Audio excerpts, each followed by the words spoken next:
Hey, what's up? It's Matt with Flight Sim Guides, and in this video, I'm going to share with you just a few simple quality of life upgrades that you can create or make, purchase, whatever, for your home flight simulator. So,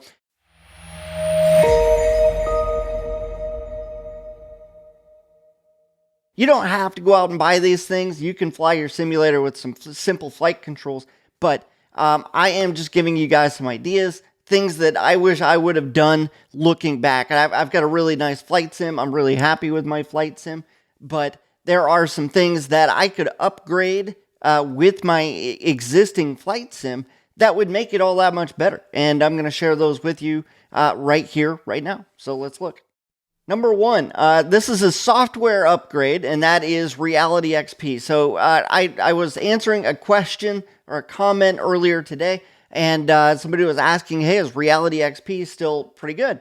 And I would say yes, it is. In fact, they've made some upgrades. They've made upgrades for X-Plane 12, and I'm not sure about Microsoft Flight Simulator 2024, but it does and should work for Microsoft Flight Simulator 2020. So correct me if I'm wrong if somebody knows different on that. But what you can do with Reality XP, it's a third-party add-on that allows you to pretty much add a Garmin GPS unit, the GNS 530-430, or you can do the GTN 750-650 touch, okay? If I were to make an upgrade, because I have the GNS 530, I would upgrade to the 750. This is touch panel. You can get this and put it into pretty much any aircraft that you want, as long as it's a physical panel and it works with the avionics that are in the aircraft that you're flying, okay? So this could be pretty cool. The other thing that I like about this, one of the biggest complaints that I had previously about Reality XP is that their database with the nav aids and frequencies and airports, they're always out of date, and there's always something that doesn't come up, but there's a lot of things that you can do with it. But based on what I'm seeing here, it says latest Garmin GTN trainer is version 6.62. I'm not sure exactly which one that is or how out of date or in date that is. But what I was looking at was it says with the Garmin Jepson Aviation Obstacles and Safe Taxi databases cycle 2104. I'm not sure exactly how far out of date 2104 is, but the fact that they're even mentioning this means that it's probably fairly well in cycle or in date. So, okay, I realize it may not be exact, but so let's take another look. Another software upgrade, Navigraph. You can do flight sim upgrades, and you can update the cycle that we were just talking about. So let's look at what you can get here. If you have, you can get their charts. It's kind of like having ForeFlight, but it's only meant for flight simulators. You get it on your phone, you can get it on the computer, you can do all your flight planning. You can get it digitally, so you can actually download it, or you can use it in the cloud, which is great. The FMS Data Manager is what I was thinking about there. So you can actually update, you can find and update more than 160 different add-on data formats on all popular flight simulator platforms, except the most recent Microsoft Flight Simulator 2020, where you should instead use Navigation Hub. So that might actually answer the question as far as whether it's going to work or not with Reality XP, but definitely check with those guys just so you know for sure, okay? So a lot of great things there. Let's look at some avionics upgrades you can make. Speaking of the GTN 750 or the 650, if you guys go to Real Sim Gear, these guys have really made a lot of changes. They've always been in the home flight simulator market, so you're going to find some good things here that you can kind of get a la carte and then build into your own panel. It really worked well with mine, which was Stay Level Avionics panel, because I could buy this stuff and then have this stuff custom mounted into my Stay Level Avionics panel. Like I've got the G5, these are great upgrades. I've got the 530 and the 430, $299. You could, like, on sale, this is a great deal for a 530, especially if your trainer aircraft has the 530 or the 430 in it, like the trainer aircraft that I had when I was training for instruments had in it, and I didn't understand it. I didn't know, I just could not get it down, so I bought a 430. That whole process kind of turned into a lot of other things, but I ended up with a 530, 430, two G5s, and some other stuff, a whole bunch of other stuff that would make a home flight simulator that much better. I wanted that real life experience at home.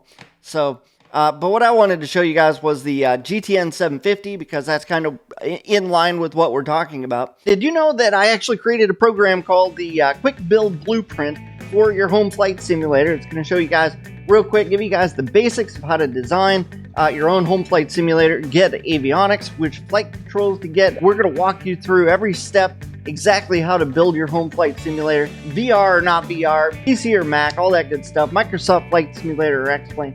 Basically, we've curated all of the best videos so that you guys can learn how to create your own home flight simulator. Links down in the description. Go grab yourself a copy. And that is right here. It's $4.19. It looks like it's on sale, but at the time of this recording, it also says that it's sold out. So you got that, and then the 650. I personally would do... I would keep, if I were to upgrade mine, I would get the 750. I've got a modular panel with a cutout for the 750, so I would get the 750, and then I would also use the 530 with that. So that would be, my panel would be a 750 and a 530. It would be an interesting setup. So not sure exactly how that would go down, but I think it'd be cool. And I could have, I think I could set it up with Reality XP to have both of those work out as well. So I could have a very realistic in-cockpit experience. I actually saw somebody the other day down at the airport with a Piper Warrior who actually had a GTN 750, but they had an old 430 that they wanted to keep in there as well. So they had a 750 430 combo. And I was like, all right. I go, I bet you had that fourth. I asked the guy because the owner was there, and I said, I bet that 430 was in the old setup, because he had his entire cockpit avionics panel completely redone in real life. And if you're going to have a complete redo on your panel, it seemed a little bit odd to have a 430 in there. So I kind of figured that was probably grandfathered in from the old avionics setup, because that is a nice unit still. Okay. The other one on here that I wanted to point out was the Real Sim Gear G3X avionics panel.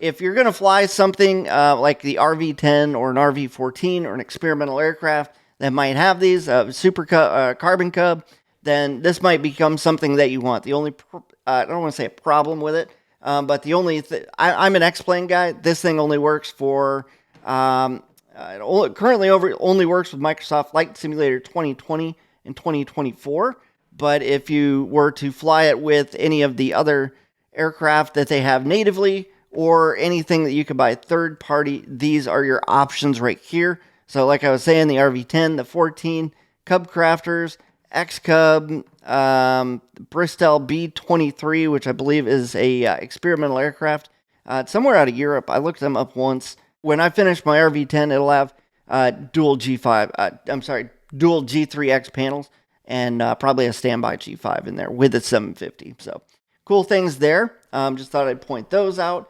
I've only got two more things that I want to bring up here, and let's see. Those are monitor stands. So I have a 49-inch monitor, an ultra widescreen. It's really good for doing instrument work, but if you want to go out and have like a nice flight, or even do something as simple as flying a flight pattern, looking left and right is kind of a it's kind of a chore in the game. I don't want to say in game, but in the simulator, right? So it would be nice to have an upgraded 3-monitor panel where you can see everything, not just this much, but you could see everything from the sky down to the full panel just by looking at the monitors in front of you. You can look out the right window, you can look out the left window. I think that would be a fantastic upgrade. There's a lot of them are out there that are like that. And you can look how adjustable this is. You can set this up, roll it into the exact position that it needs to be in. All you have to do is grab 3 of these, and then it's VESA mounted, as you can see here, and then you just mount that to your TV. You can set these up and go anywhere. These should last for, or this should be for this specific one. You can get whichever one, floats your boat the best here, but this particular one is for 32-inch to 75-inch TVs, weighing up to 110 pounds, okay? Grab yourself your favorite 55-inch TV. 55 inches seems to be the consensus as, hey, this is the most realistic. You don't really need to go any larger than that. You can wheel those into place and then hook those into your system, into your PC, and then you've got yourself a nice wraparound experience there. So at $259, by the way, is less than the cost of one ultra-wide 49-inch monitor. Just throwing that out there. All right, that's all I've got. I hope that you guys have enjoyed this. If you guys want to see more, let me know what you'd like to see down in the comments. And don't forget to hit that like and subscribe button. I'll catch up with you guys in another video. Take care. Hey, if you haven't already done so, head over to EliteSimBuild.com, grab a copy of our home flight simulator resource guide. Do that thing where you click the button, give us your email address, and we will send you a copy of our simulator guides where you can get the resource list, the avionics reviews, a panel blueprint, so that way you guys can send that off to your panel guy, get all the parts and pieces that you need. You'll know exactly what software to pick up so you can get your Cessna 172 flight simulator built today.